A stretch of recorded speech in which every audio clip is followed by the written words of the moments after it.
Ég heiti Heiðar Kári Rannvarsson, ég verkefnastjóri dagskrár Listasafns Reykjavíkur og vil langar að bjóða ykkur bara hjartanlega velkomin á þennan þriðja fyrirlestur umræðu þráða eða talk series eins og við köllum það á ensku á þessum vetri. Þetta síðasti fyrirlesturinn okkar á þessari önn, svo höldum við áfram eftir sumarfrí. En í kvöld gestur okkar Daniels sem prófessor við Listakademíu í Leipzig. Örstutt umræðuþræði, það samstarfsverkefni Listasafns Reykjavíkur, kynningamiðstöðvar íslenskrar myndlistar og Listaháskóla Íslands sem staðið hefur frá árinu 2012. En markmið verkefnisins að skapa vettvang fyrir alþjóðleg tengsl myndlistar og umræður hana í sinni fjölbreyttu mynd. Þátttakendur síðustu ára eru virtir sýningarstjórar, fræði og listamenn sem eiga merkan feril að baki á alþjóðlegum vettvangi. Og fyrirlestur fara alltaf fram á ensku og eru allir opnum án endurgjalds. Og ég ætla þá að fá að skipta yfir á ensku og kynna fyrirlesara kvöldsins, þannig að hann skilji líka hvert ég að fara. So, I have the pleasure to introduce the speaker of tonight. Daniels has been professor of art history and media theory at the Academy of Visual Arts, the HGB, in Leipzig since 1993. And has contributed to numerous projects, exhibitions, and symposia in the field of media art. In 1984, Daniels co-founded the Videonale Bonn and served as the head of the Mediathek at the ZKM in Karlsruhe from 1991 to 1993. He was the concept and co-editor of the web platform Media Art Net from 2001 to 2005. And the director of the Ludwig Boltzmann Institute Media Art Research in Linz from 2005 to 2009. Daniels has published extensively on 20th century art, on Marcel Duchamp, Fluxus, John Cage, and media art, here including the 2-volume compendium Audiovisualogy, an interdisciplinary survey of audiovisual culture from 2010-2011. And since 2010, Daniels is the speaker of the advisory board for the Transmediale Festival. Tonight, Daniels' lecture is entitled Audiovisualogy, Hybridity of Science, Art, Entertainment, and Business. And it responds, in a way, to the exhibition Cadences of Line and Color that is now on view at Hafnarhúsi.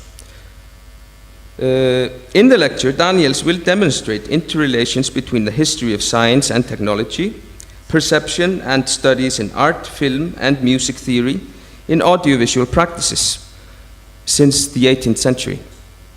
So, without further ado, I think we should give a warm welcome to Daniels. Thank you.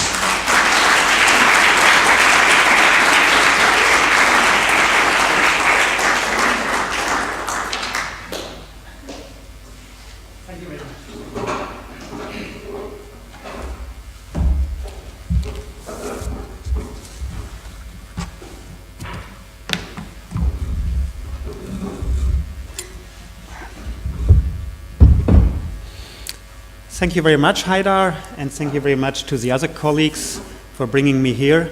I had a perfect day already, arriving yesterday evening. Today, spending the day with students at the Art Academy. Hi, good morning. And tomorrow I will be given a tour through various studio visits, so it's a perfect collaboration between the museum, between the art school and the Icelandic Art Center, which is not usual in any case where you go somewhere abroad to a country where you have never been to be so well received. Thank you very much. And I feel very well informed and well treated here. And I hope to give something back to you. And I saw the exhibition upstairs today. It's a very inspiring exhibition. And it really matches very closely with the research I have been doing, as you mentioned, since 2009. The program that you have been announcing sounds very ambitious, and it sounds maybe a little bit too much even.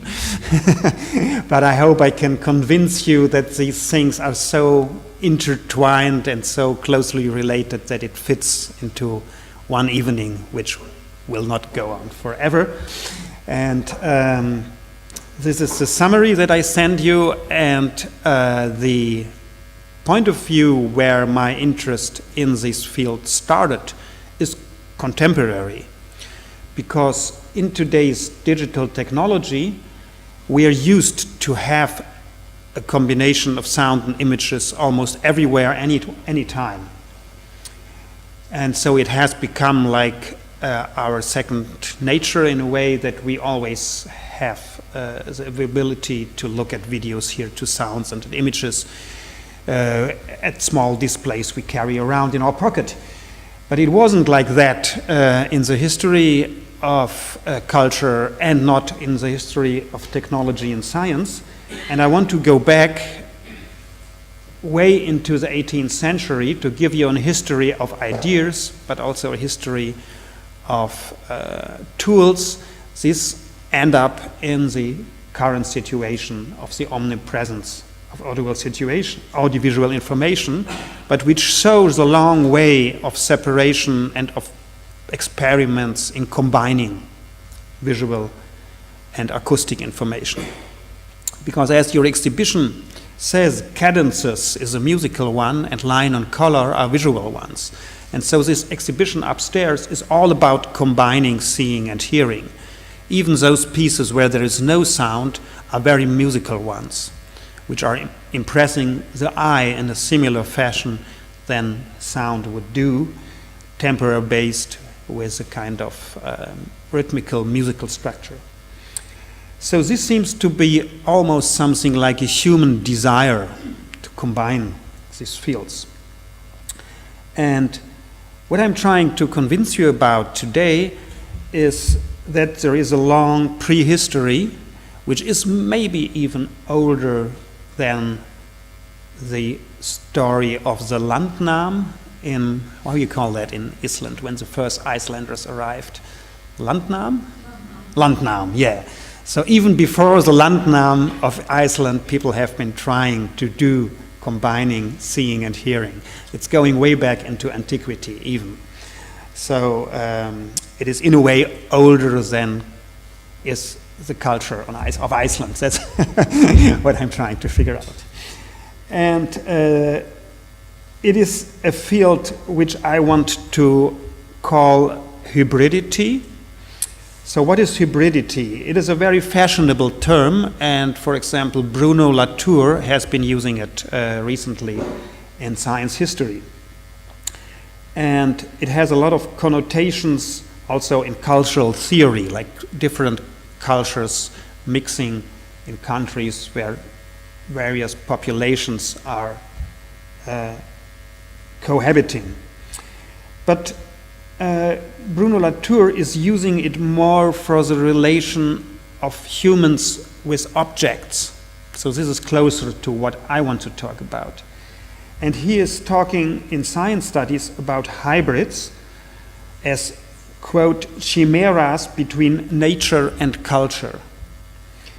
And that these chimeras have a key role in his critique of modern era's mania for categorization, that we always have to put things in certain boxes, which are called culture, nature, technology, or which are called music, sound, visual arts, literature, or which are called science, art, entertainment, and business as a subtitle of my talk. And I am trying to convince you today that this field of audiovisualogy, which is a science that doesn't exist, I invented it, you know,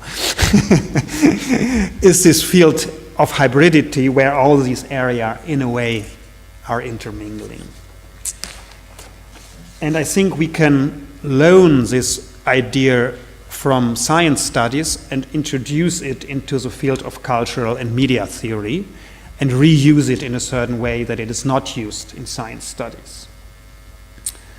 Okay, so far as a preliminarium, I am more focusing on my research part in the project. And the research part was possible through the funding of the Linz Cultural Capital 2009. This is where I initiated this project. The research part is ongoing, but it was combined with an exhibition, with a huge exhibition in the Lantos Museum, which I'm just showing some quick images of because we are in a museum here. And it's a museum which has maybe 3 times the size like this one, and it was the first time that the whole museum was dedicated to one thematic show. And the problem is always you have these curtains, how to work with sound in a white cube, you know. So, and then the research part ended up in 2 volumes, which I brought here, and which I will leave here at the art school, and which are sold out already both. Hopefully will be republished end of the year. And I'm just giving you some little glimpses of the research of these 2 volumes, you know, like of my personal research. And if you want to go into it online, there is a comprehensive online research which is called seethissound.at, AT because it was conceived in Austria, which includes many aspects and many more than I can cover today. And check it out, it's partly identical with the book, but it has more video and sound on it. So, now I'm going into the middle of what I promised to tell you about, and it's going way back in the 18th century. And I'm starting with a very kind of curious and strange person, Louis Bertrand Castel. He was a French Jesuit and a mathematician and a physician and a philosopher, which was still possible in late Baroque times to be all that at the same. So he was a kind of hybrid person in himself, covering all this field. We don't have any visual or audio artifacts from him. We have only his series. But in this series, he is the first one to formulate a complex theoretical approach which refers to the analogy of color and sound, and which is no longer embedded in a holistic model for explaining the world, like people have been doing in antiquity. For example, in antiquity you have Pythagoras thinking about cosmological harmonies. And cosmological harmonies for Pythagoras would include color and sound on the first degree, but also the stars, planets, and the elements, and numbers. So this is much too much to cover in modern physics today, you know, because we know that these things are not part of one bigger holistic harmony today, you know. Modern physics has sliced them into parts and put in their boxes, like Latour is describing it. But still we have kept the fascination for a relation between color and sound from this holistic model. This is what is happening in rave parties, for example. Yeah, people are dedicated to a kind of combination of sound and image, and they are embedded in it, they jump into it. And sometimes they take some chemical substances to enhance their openness to this combination by tuning their brain a little bit, you know. So there is something primitive in this addiction to combining seeing and hearing. But in nature or in physics, these are completely separate phenomena, you know. Sound is bound to material, to air or to bodies, but light is part of the electromagnetic spectrum. Light is traveling in outer space, but in outer space it's completely silent, you have no sound, you know. So these things are not really related in nature in any way, but because we have eyes and ears, we want them to be related. Because we can hear and see, and we think if we can hear and see, these things have to have something in common. And this is the old story which is going from Pythagoras to Castel, this search for a desire which we have as humans, but which we want to be in the things themselves. But it's not in the things in themselves, it's us who are combining them. And our brain is the only place in the world where these things really meet.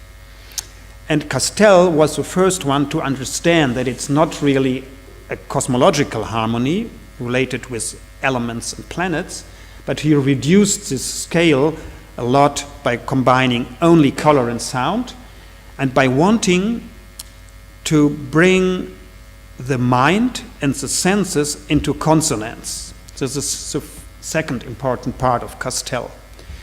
He wanted to be mathematically correct, physically and experimentally convincing.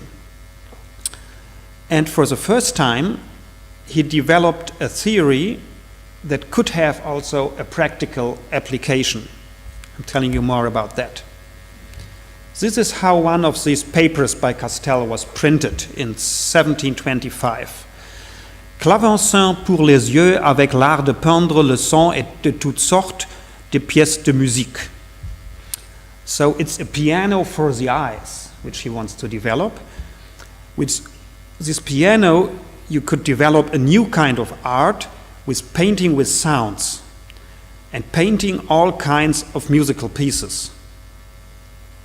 So this is very advanced for 1725, you know.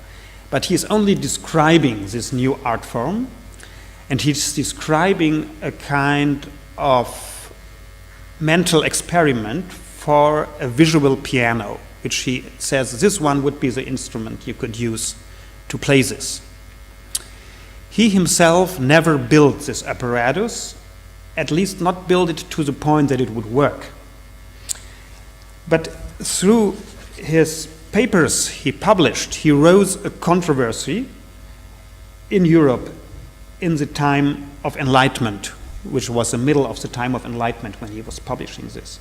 And people like Diderot, Voltaire, Rousseau, and even Goethe were corresponding with him and entering the debate if this is possible to combine a clavecin pour les yeux and to paint with sounds. So it seems to be an idea that was immediately fascinating his contemporaries and spreading throughout Europe, only in writing. And as he was in the age of Enlightenment, Diderot, in the Encyclopédie, has an entry also on Castell, and he said his point, which he makes in his papers, can only be proved if he really builds the instrument he is describing. And it can only be proved through the senses. It cannot be proved by writing about it. So we are entering the age of empiricism also. And at first he is reluctant. He doesn't want to build the instrument. He says he's writing only as a philosopher and not as a practitioner. But through pressure from the scientific community of his time, he evidently started to build the instrument. And that was the worst thing he could do, because it was a time when you didn't have electricity, when you didn't have any kind of motors you could use. So the whole instrument would have been working on mechanical and candlelight and colored glass. You believe that this would be working?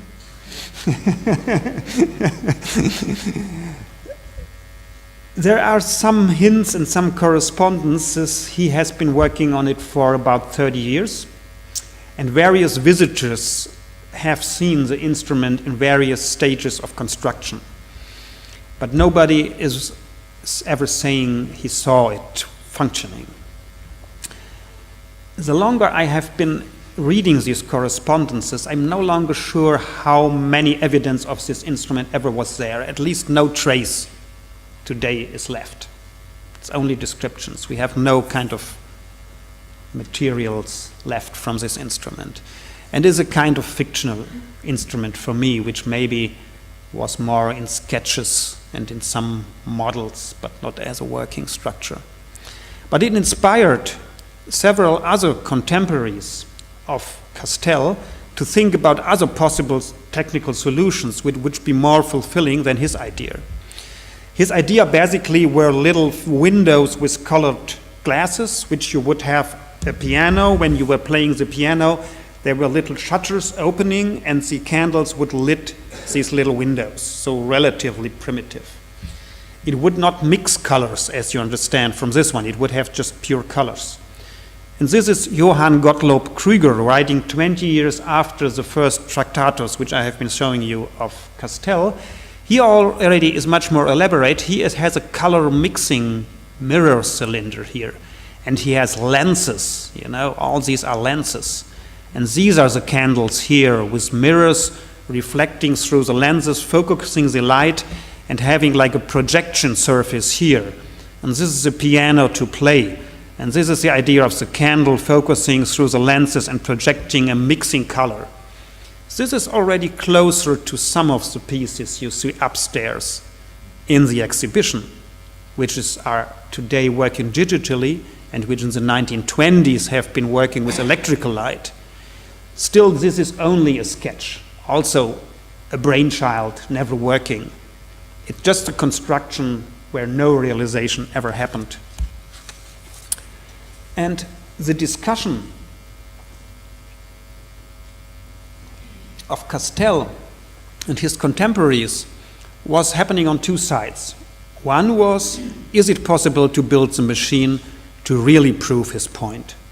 And the other one is there, once you prove the point, is there a true relation between colors and musical tones? Because that's what he wanted to show. And there is a whole history starting with Castell, or even with Newton, where Castell tried to prove that Newton is not right, that he is wrong.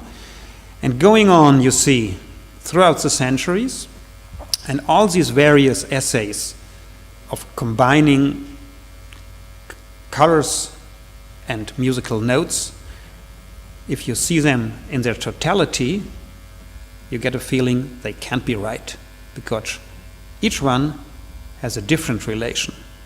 They never agree upon that. So this is what I said, we want it to be that way. It is happening in our mind. But as soon as we try to prove the point in reality, it fails. There are people who have synesthesia, which is a neurological phenomenon. And when they listen to music, they have Wagner in color, But each one different. Each one who has synesthesia has a very private color music coding. And these people even have their own cafes and clubs where they meet and talk. And they said, well, for me the Tristan is very blue. And the other one says, yes, for me it's pretty green.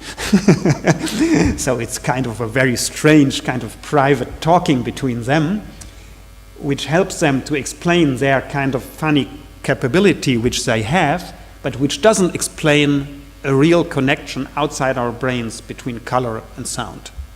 It's not simply not there, but still it's an ongoing story to try to find it. Like the alchemist is looking for the stone of Stein der Weisen, stone of enlightenment. Yeah. Castell keeps on writing, and he's getting more and more adventurous in his proposals. And what he is writing from today is really kind of mind-blowing. He says, once his instrument is ready, you will be able to use it. And that is why he is really somebody who is interested also in education, in business, and in entertainment.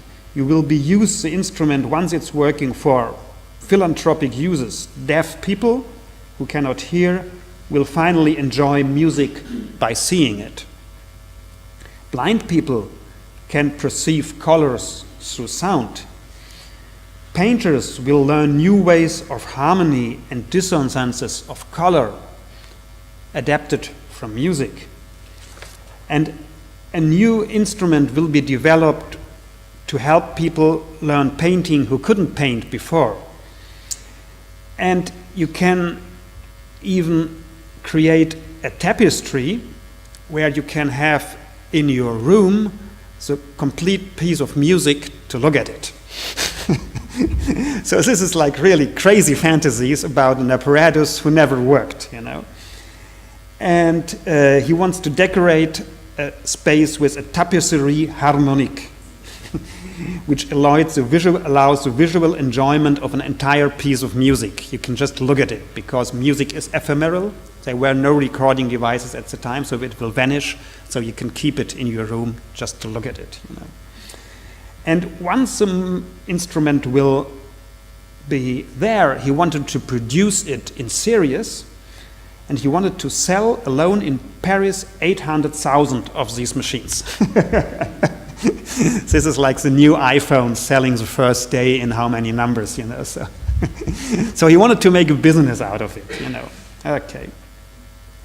So this is a kind of crazy Baroque guy, and in every history of visual music, he has a place of honor for the difficult times he had, because he never realized to do it, and he has been working on it for 30 years, and he was very frustrated in the end, I think.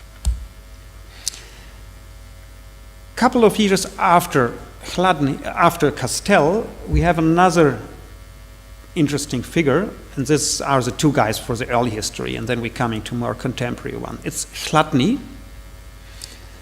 and Chladni is a real scientist, and he was interested in how sound is spreading in planes and bodies. Since Pythagoras, it was explained how the resonance of a straight line is working. You have this mathematical separation which you used for building musical instruments, that you have certain harmonies which are proportions. That was part of this holistic idea of antiquity. But once you have complex bodies or planes, nobody knows how sound really is distributing its vibrations in these environments in 2D and 3D. And this is the interest of Chladni, to develop sound figures. And that's how he did it. He had planes in metal, and he put sand on top. And then he was taking the bow of a violin to make sound on these plates. And he looked at the distribution of the sand on the surface to develop these sound figures. And I can demonstrate this to you in a few seconds. Where is number one? Anybody sees number one video? Ah, it's up here, yeah. This is modern Chladni figures, not done with a violin bow, but with the help of an electronic vibration. Check it out.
So now at least I don't hear the sound anymore. Maybe of the younger people will some still be capable of hearing it, but it goes on beyond what you can hear. So this is like a modernized Hlátni, and he published this wonderful book, Entdeckungen über die Theorie des Klangs, in Leipzig, in the town where I am teaching, Discoveries on the Theory of Sound, where he published these figures. For a theory, you wouldn't need all these many figures. It's a wonderful book, you know. It's printed in copper. It's very delicately, you know. But to make his point, just 3 of these figures would have been enough. So even though he was a scientist, he seems to enjoy the aesthetics of these figures. And today he is seen as the founder of acoustics, but at his time he was not really well received in universities, because what he did was somewhere between physics, acoustics, and physiology. And nobody knew where to put him, so he was such a hybrid figure. And because he had to make his living somehow, he was developing ideas what to do with these beautiful figures. And he was proposing of using them for the decoration of rooms, or for patterns, for clothing. So you could have like a sound on your jacket, or these printed tapestries which you still had at the time, or for decorating your, what is it what you use to close the windows? Curtains, yeah, so exactly. But he was not successful in selling any of those designs.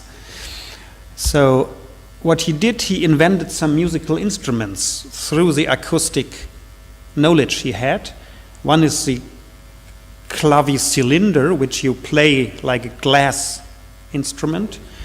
And he went on tour with the euphone, presenting it in Dresden, in Göttingen, in Berlin, and meeting many important contemporaries. He played even in front of Napoleon, of the Russian Tsar, and of Goethe.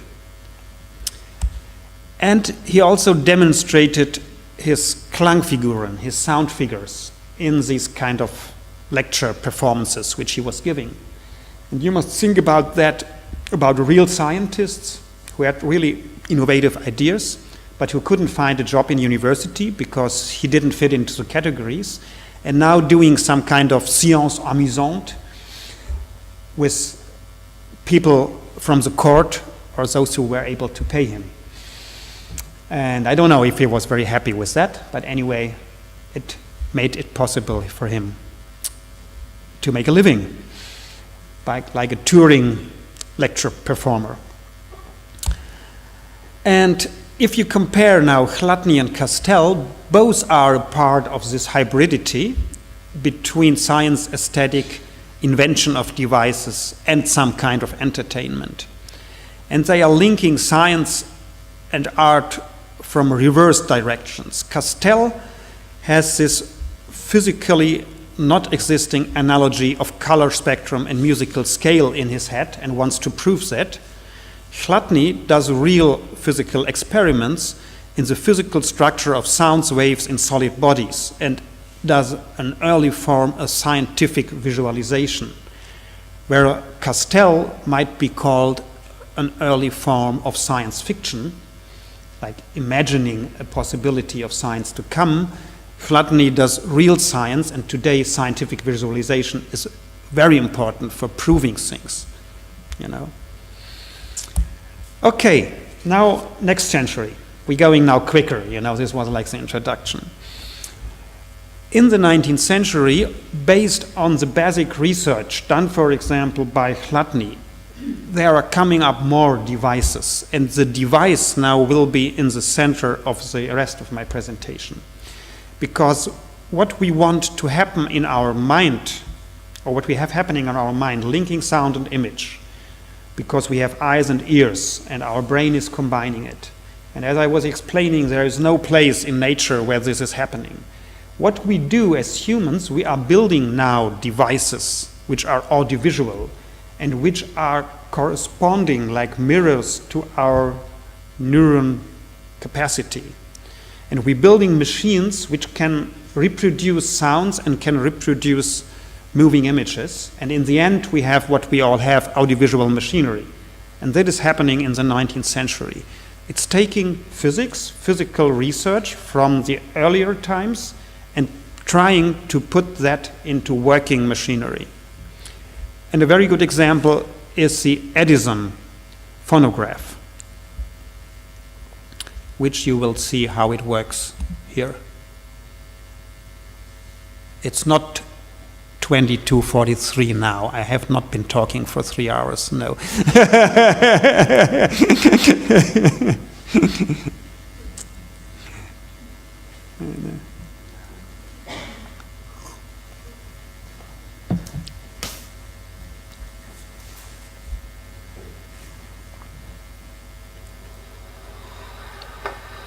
Hello, hello, hello. Mary had a little lamb, its fleece was white as snow, and everywhere that Mary went, the lamb was sure to go. Ha, ha, ha!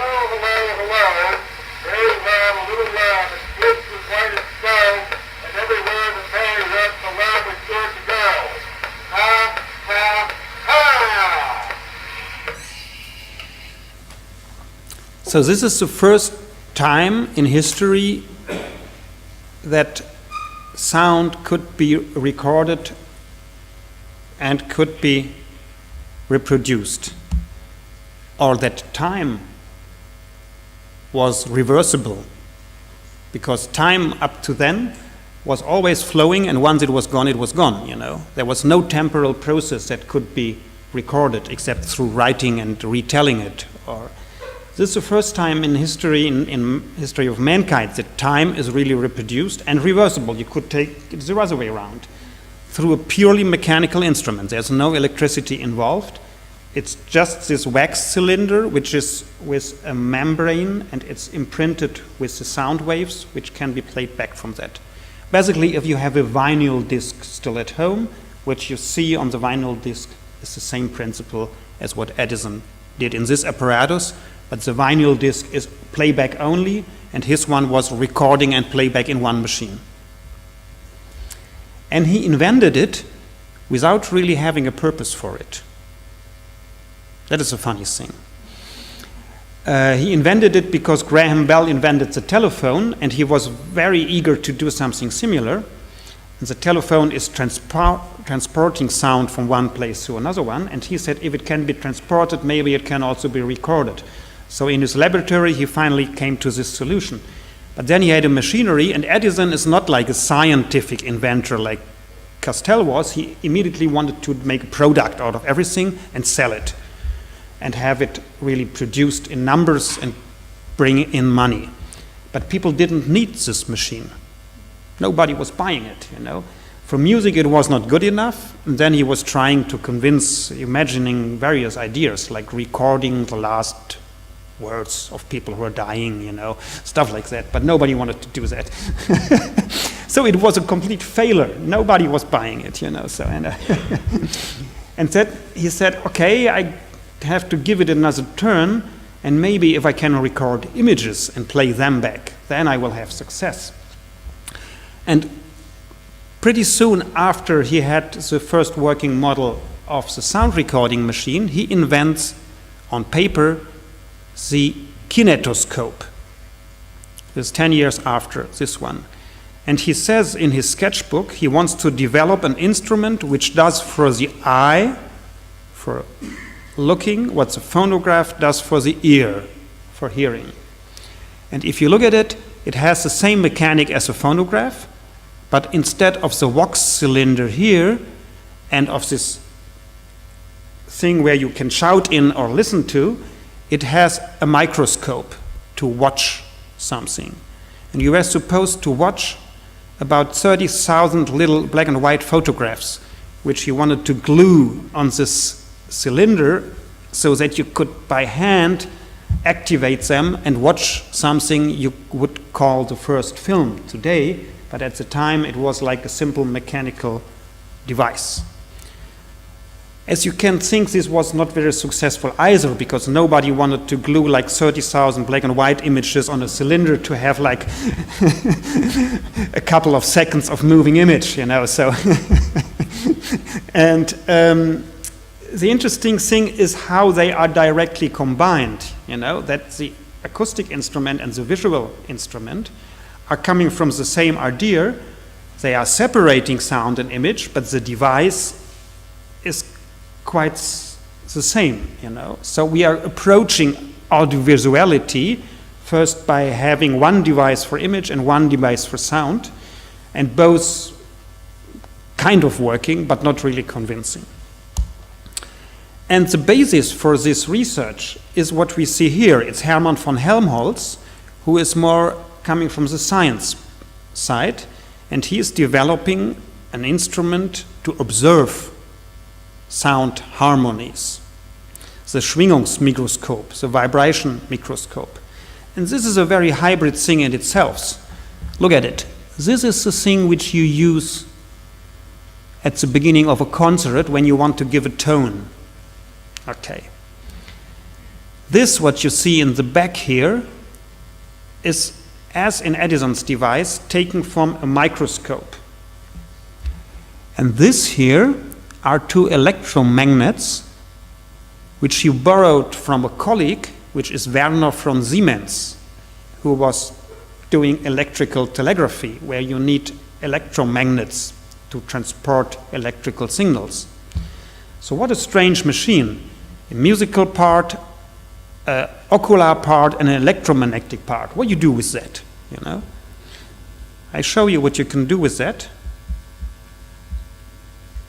You can watch phenomena which look like these.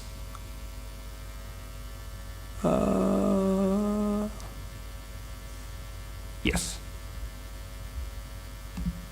These are Lissajous curves. Don't care about the Spanish undertitles, it's just taken from the internet, which are a combination of visual and acoustic harmonies, what mankind has been looking for since Pythagoras.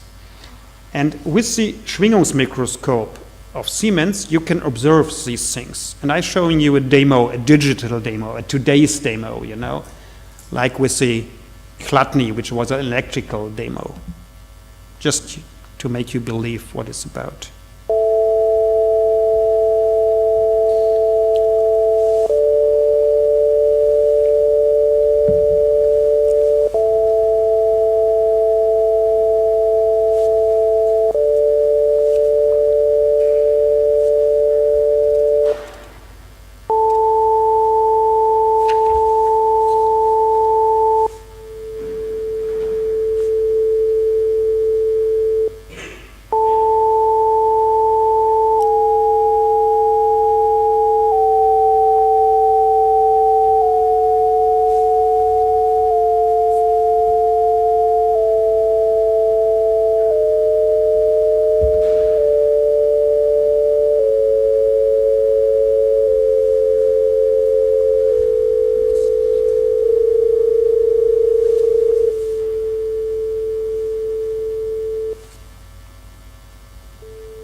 These are the kind of observations that Helmholtz made, which were not so sexy like the ones I've been showing you, which almost look like disco.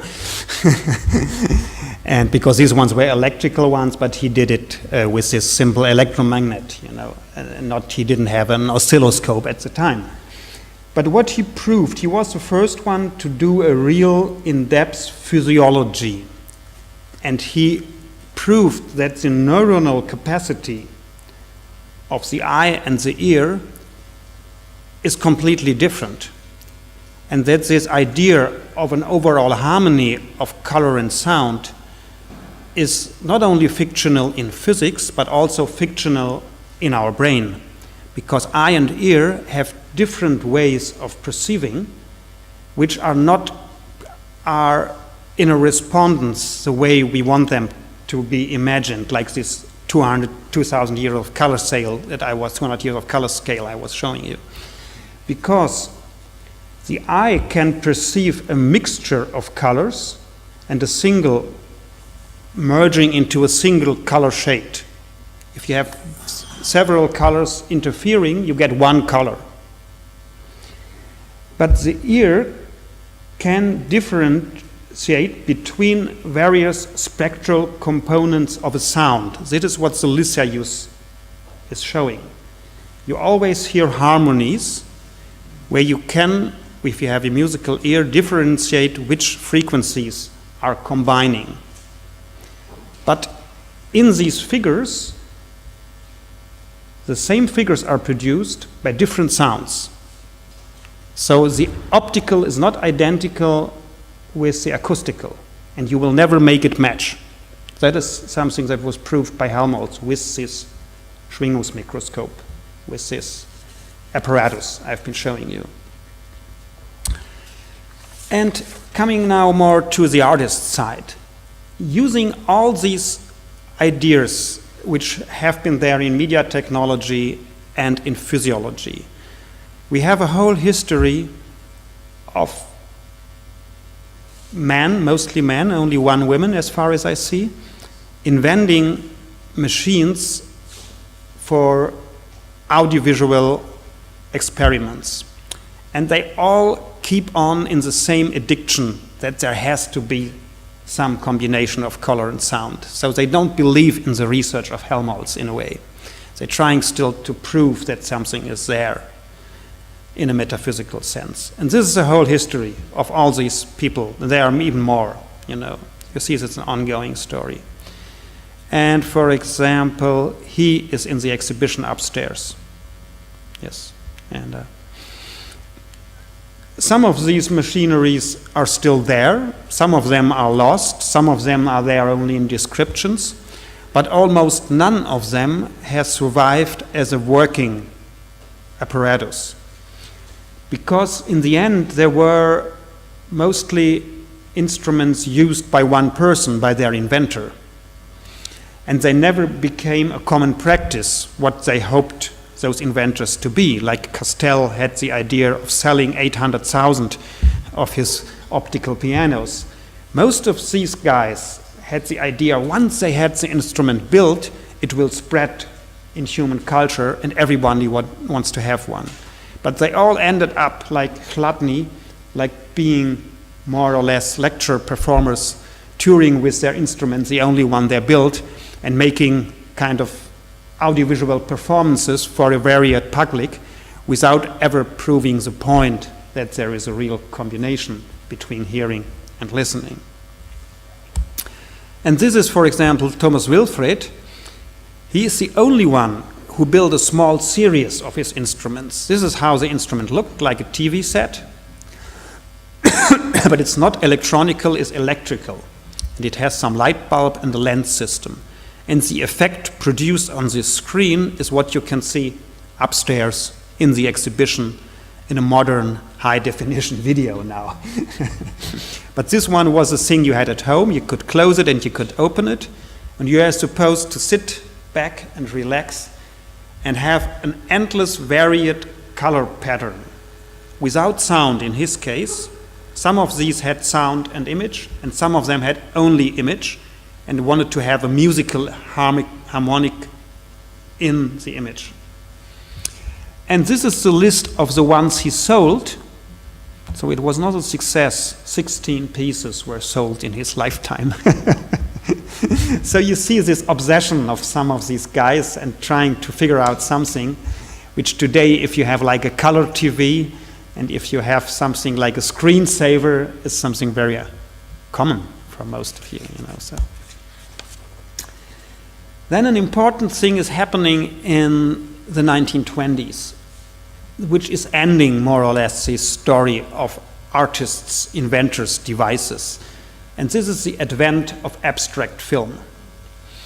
Abstract film solves a lot of these problems of this audiovisual machinery, the fragility and the experimental bricolage that these people, which you saw in the list, were trying to do, because abstract film is something which has a clear, reproducible visual track of imagery, which was played at the time synchronous with live music, because you wouldn't have an audio recording of the same quality at the time.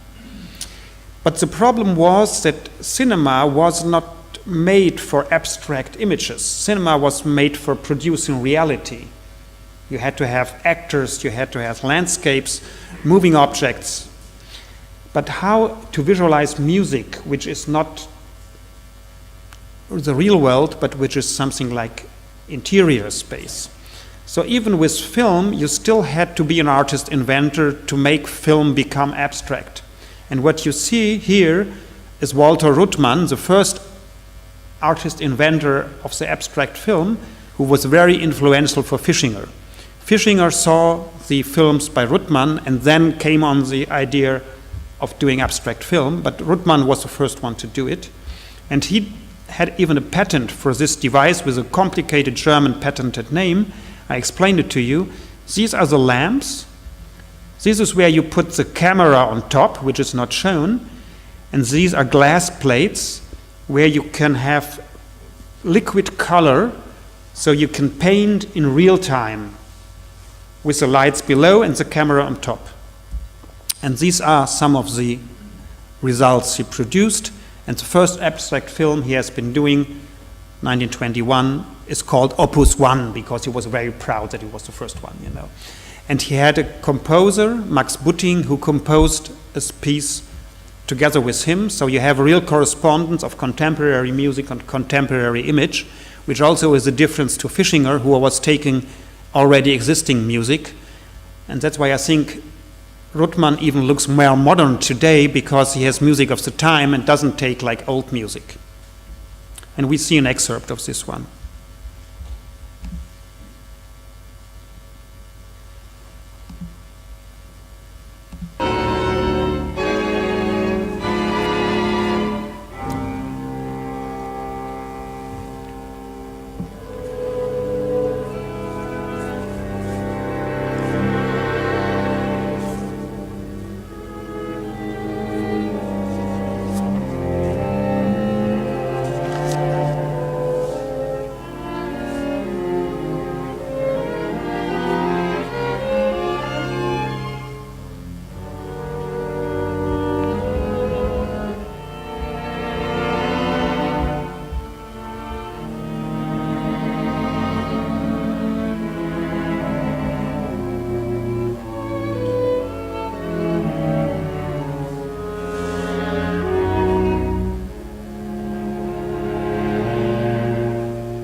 Okay, we leave it here. You see it's close to some painting of Kandinsky or Paul Klee at the time, but it's moving. And Ruttmann calls it painting with time, you know, because he said that our perception now is much more used to moving things and speeding up, and that we are not satisfied any longer with a non-moving painting. He writes a manifesto about that. And again, he has to make some money, he has to make some living, and he won't live from these abstract films. And now is coming in again the business side. He's taking almost the same images to make an advertisement for a company, the Hannoversche Gummiwerke, which is producing tires for cars. And I show you an excerpt of this one.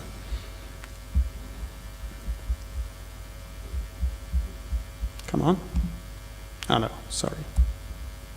Here we go.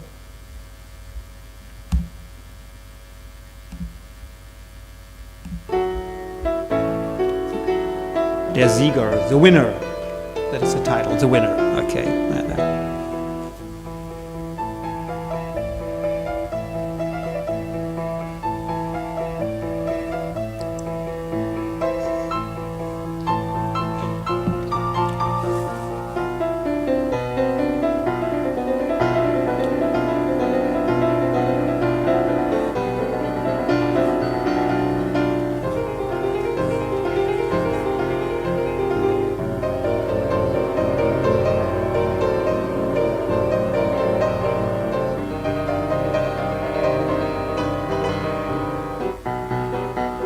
Here it is.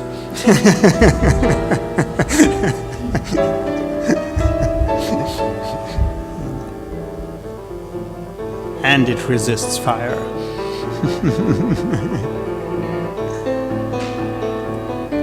And goes through the mountains.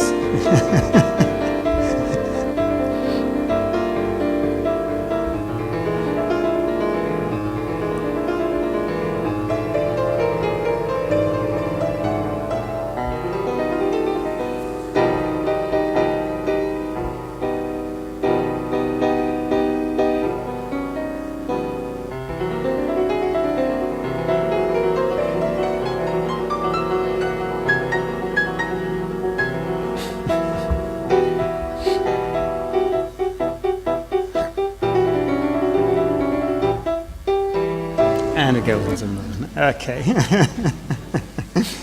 So you see what was like an abstract high art in the Opus 1, close to Kandinsky and Klee, the fighting of forms, of triangles versus circles, is becoming now embedded in a whole story to sell tires for automobiles. And he does it both at the same time, you know.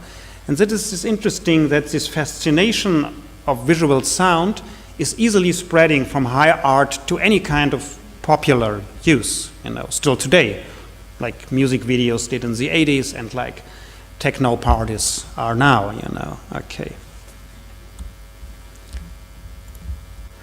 I skip this one, and I skip this one. Coming now to the electronic image, finally, you know, which I promised you in the beginning. There is a certain gap in the history of visual music, which is ending with World War II in Europe, for reasons you understand.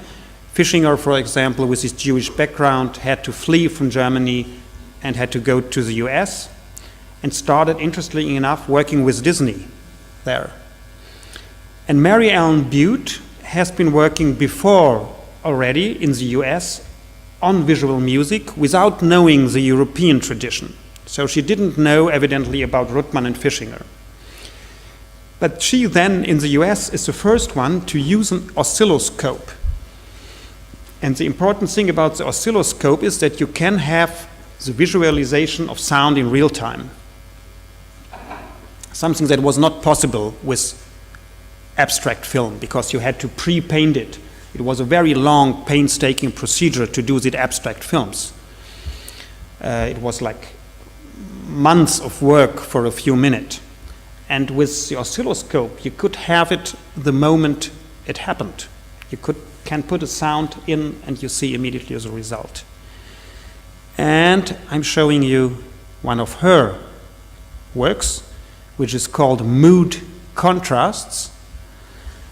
And this is the sound that has it.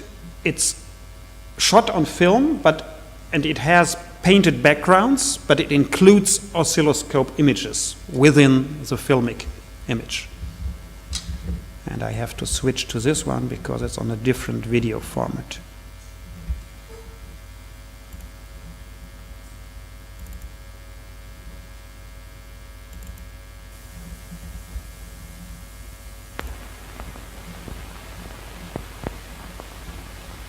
flash. Actual pictures of sound captured on cathode ray oscilloscope. Music now entertains eye as well as ear. Film artist Mary Ellen Butte combines science and art to create seeing sound. A Ted Nemeth studio production. Mood contrasts.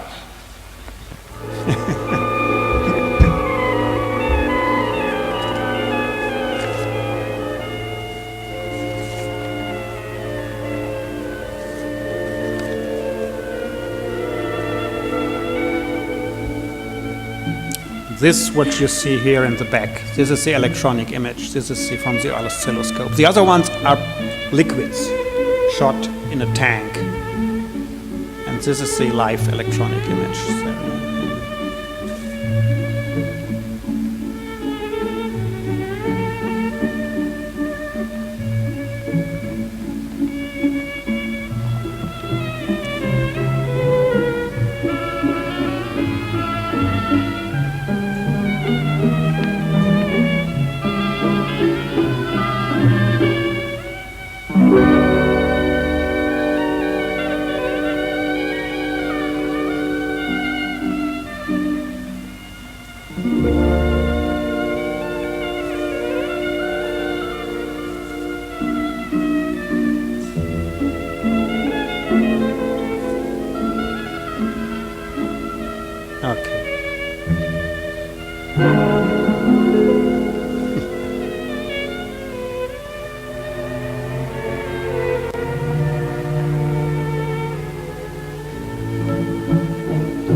Too nice to stop it, but I'm sorry. Yeah, okay.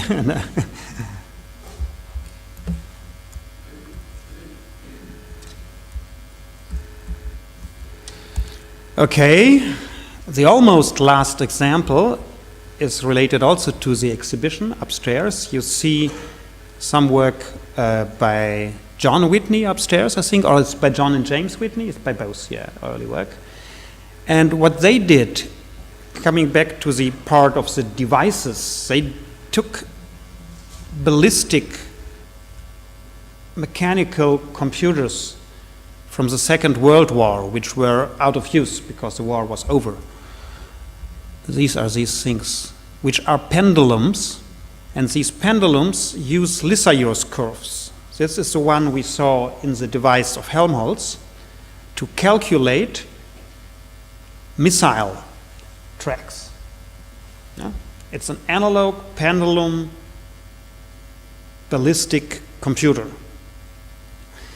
Very complex machinery that nobody would build anymore today. And they are buying this cheap on the second-hand army used stuff and turn it into a creative device for making visual music, for making animations. And this is on the verge of the analog and the digital. They call it an analog computer. You may discuss what is a computer and what not, but it does compute in a certain way images, which we now today which have as digital images. And shortly after that, John Whitney is also invited, the first artist in residence by IBM, to work on the first computer graphic devices then. So again, we have this artistic development going directly into industry and into research, ending up in business. This is also combined in their career. I won't show you a film. The film is upstairs, but I show you a very short demo where the old John Whitney is talking about his early inventions. You see as a young man here, and you will see as an old man in the film talking about what he did. Technology applied to the aesthetics. Computers will invade the arts, just as they do every other part of our lives. In the future, artists may have to learn new skills of mathematics, mechanics, engineering, and programming in order to practice their craft.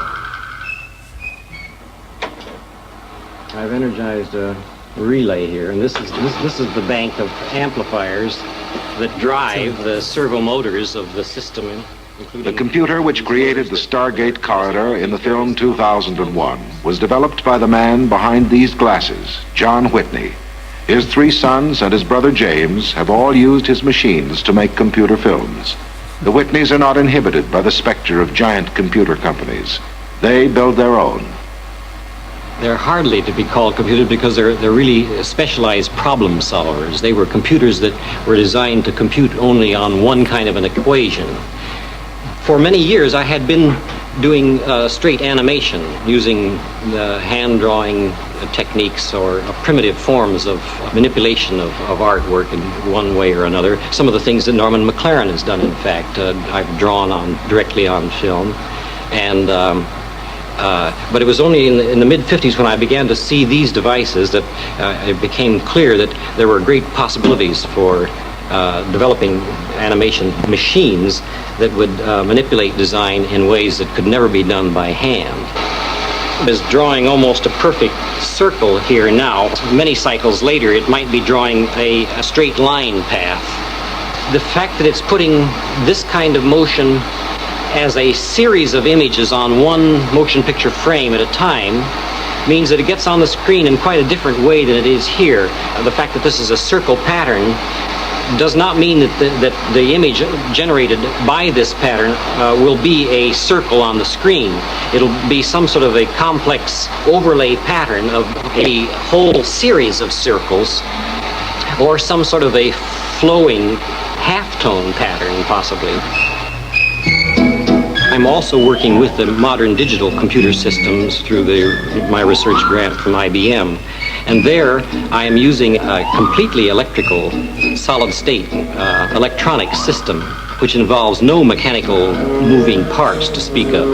And there I get to the heart of the problem. There are mathematical equations that generate very, very elegant images, very, very elegant designs.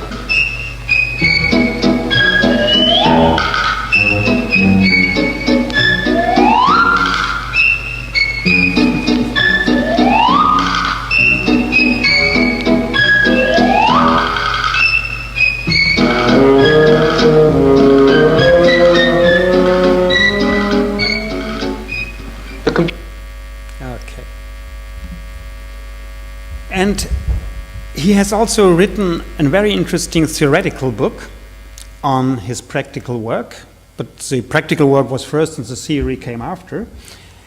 And it's called Digital Harmony. And he is relating it back to Pythagoras, like the initial idea I have been presenting to you.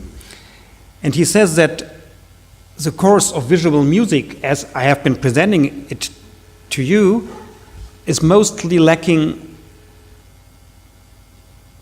a kind of objectivity, because people just combine some images and some sound which they think that fit together.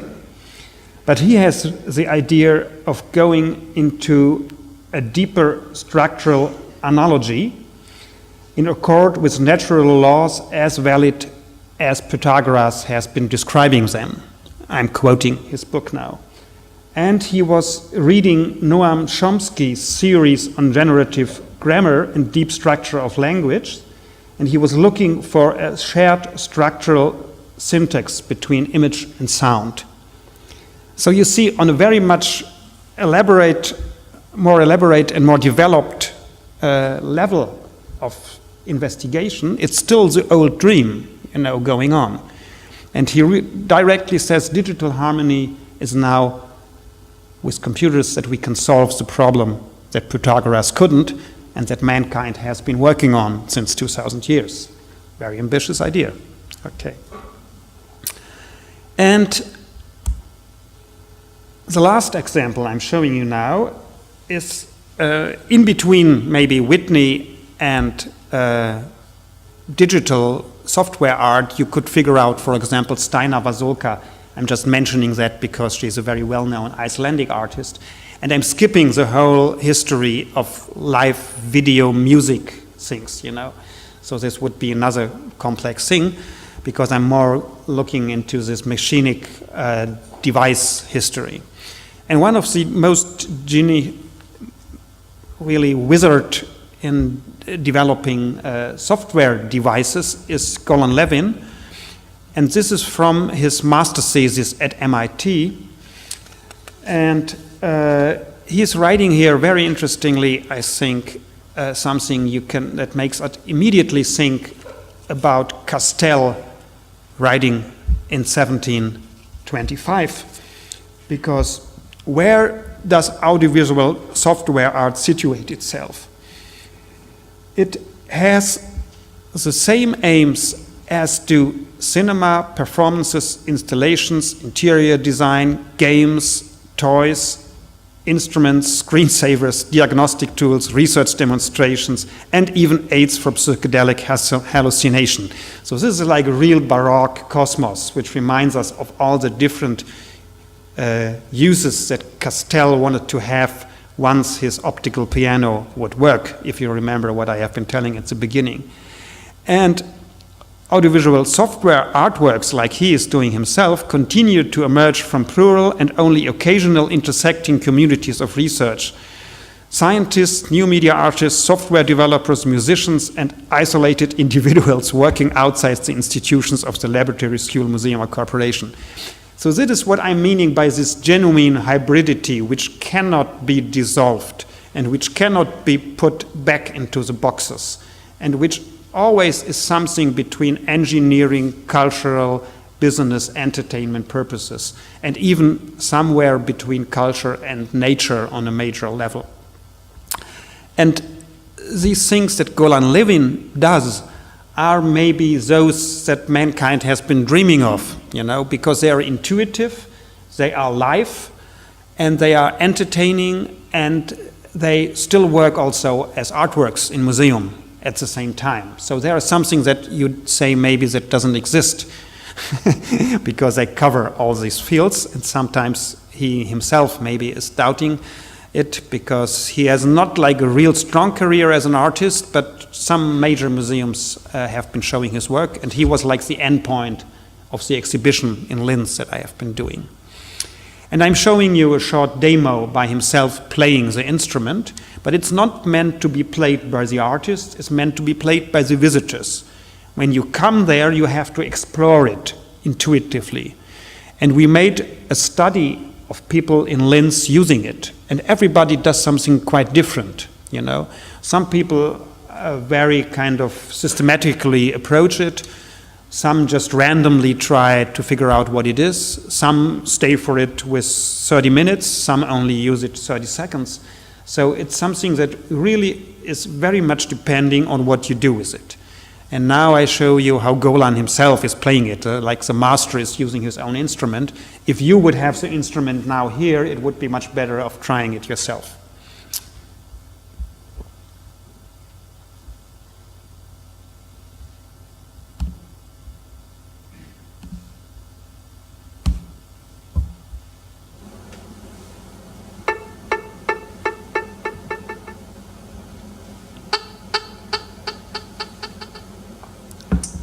So this would be live in real time. It's not to film, You form it with your hands, this object, this digital object, and you manipulate them with your hand.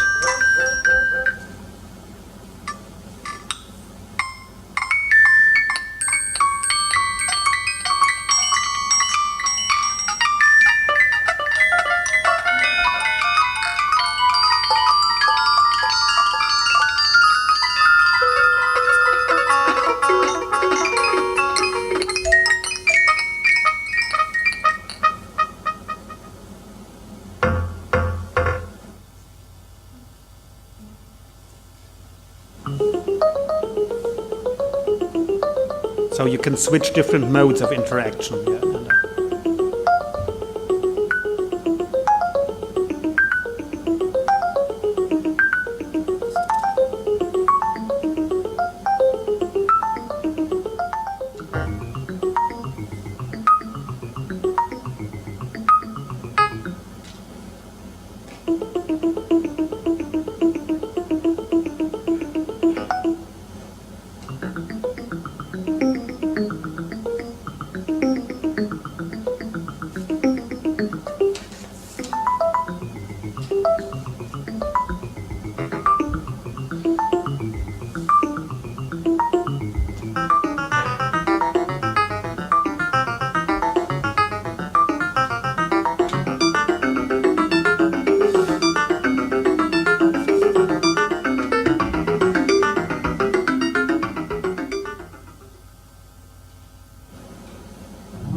Okay?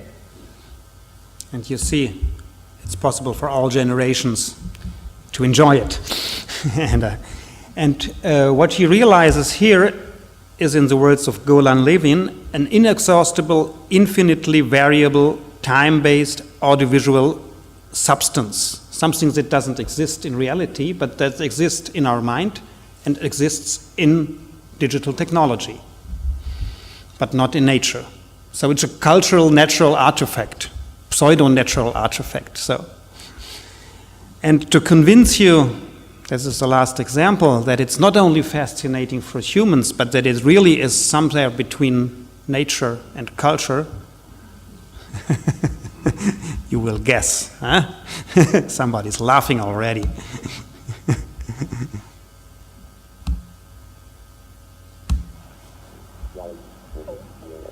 You make sound a little stronger.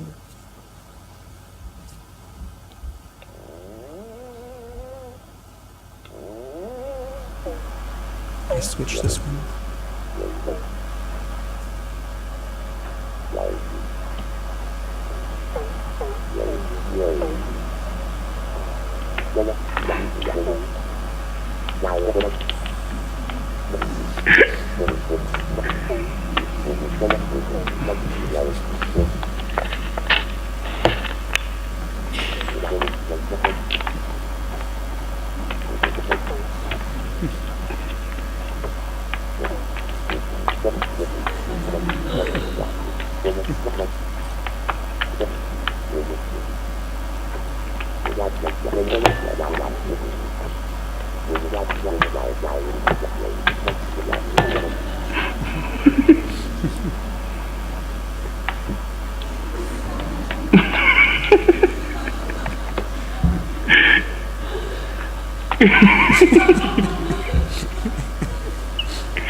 You're a smart cat, buddy. Always checking on the backside to find out where it's coming from, you know, so yeah. It's too nice to be true in a way, you know, so. Okay, so far. And this is about the final proof about the hybridity, you know, about everything. Okay, so.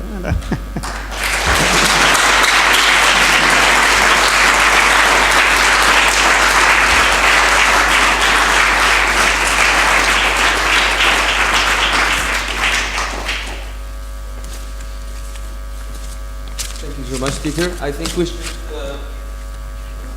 just shortly open the floor up for questions. I'm sure that you have a lot of questions. I also, go ahead. as I said, brought the 2 books. You know, I said that already. Yeah, okay, and bring them to the library. Yeah, and yeah, okay. Welcome. Yeah, okay.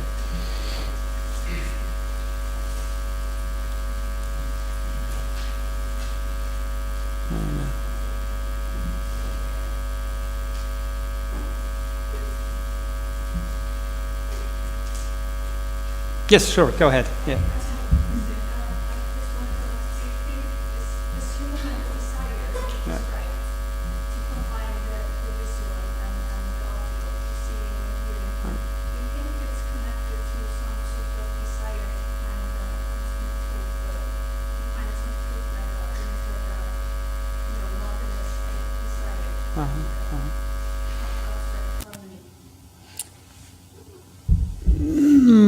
Cosmic truths, I'm not so sure, you know, but more this holistic thing. And modernism is very much about separating everything and putting everything into the right categories, but still we want to bring everything together again, you know.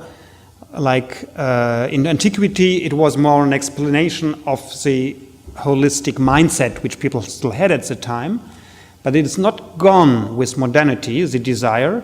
It's getting even stronger in a certain way because the separation is getting stronger, and we want to reunite it in a totality of mind and body and of hearing and seeing and of experience and theory and of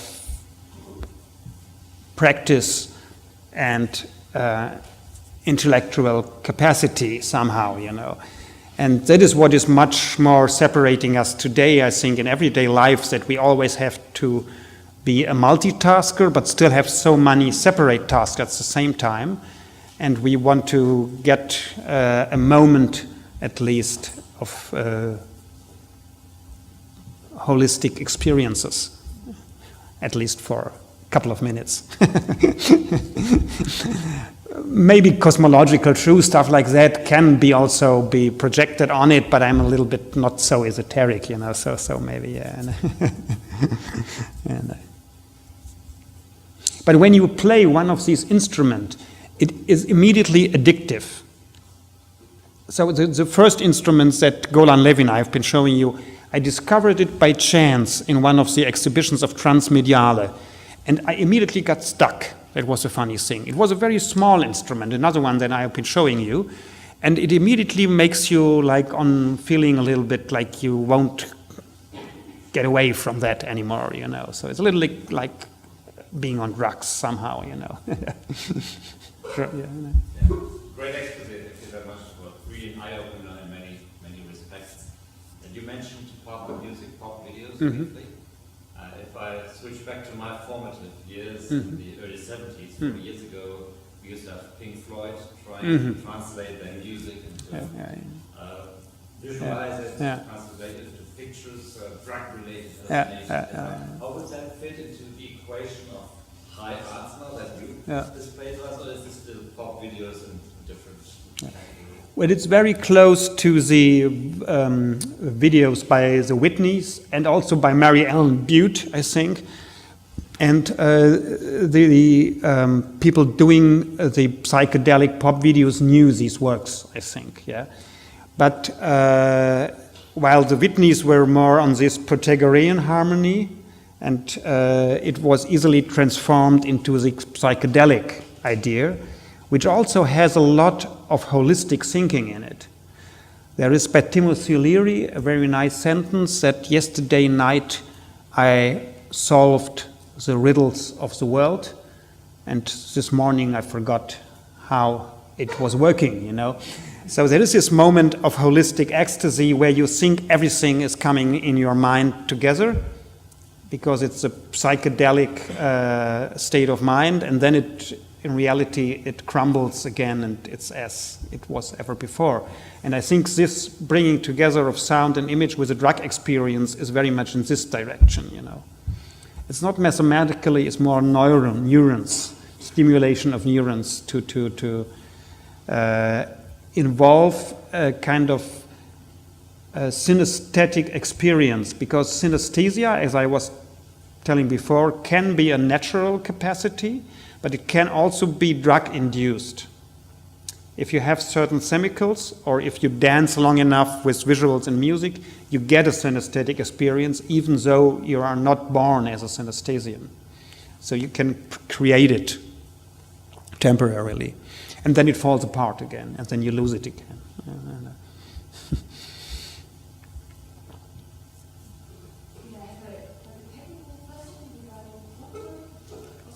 Ruttmann, yeah. Mm-hmm. Yeah.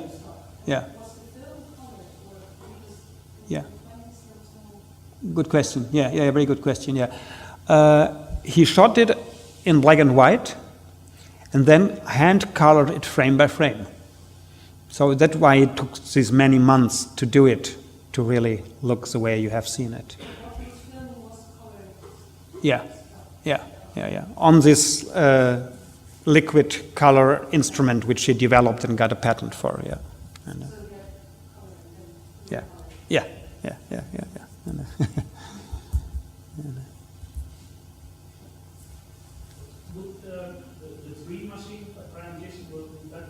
yeah, yeah, yeah, perfect. Yeah, yeah, yeah, in a way. There's kind of no sound, but it's just like the rhythmical flickering, yeah, yeah, yeah. And there are contemporary artists working with similar things, like Carsten Nicolai is using that sometimes.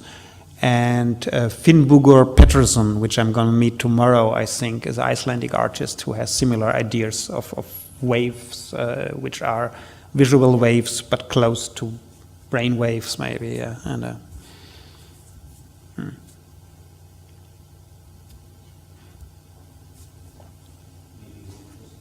Mm-hmm.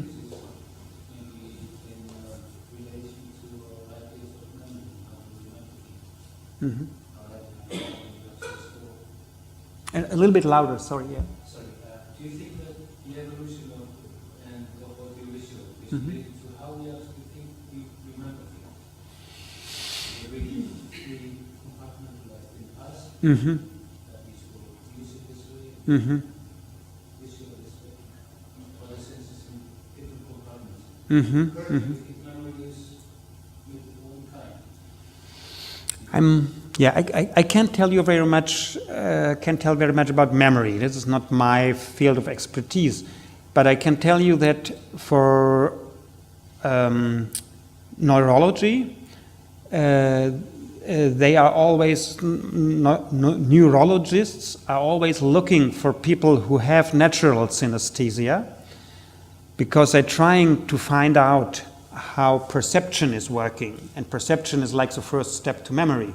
And it's really not clear until now how through these receptors which we have in the back of our eye, and how through these receptors which we have in the inner part of our ear, in this liquid, this little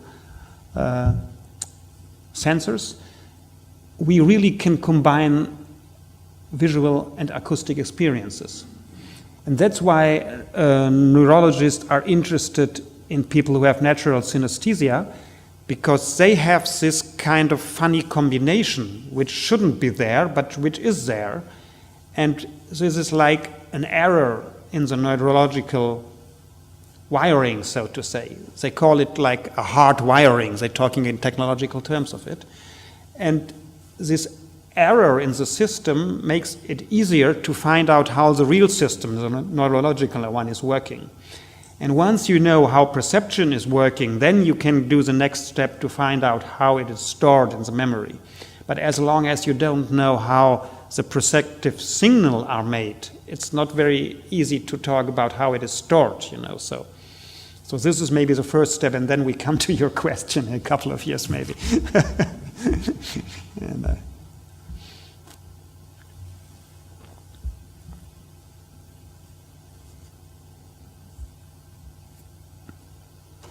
okay, thanks for the questions also, yeah. And,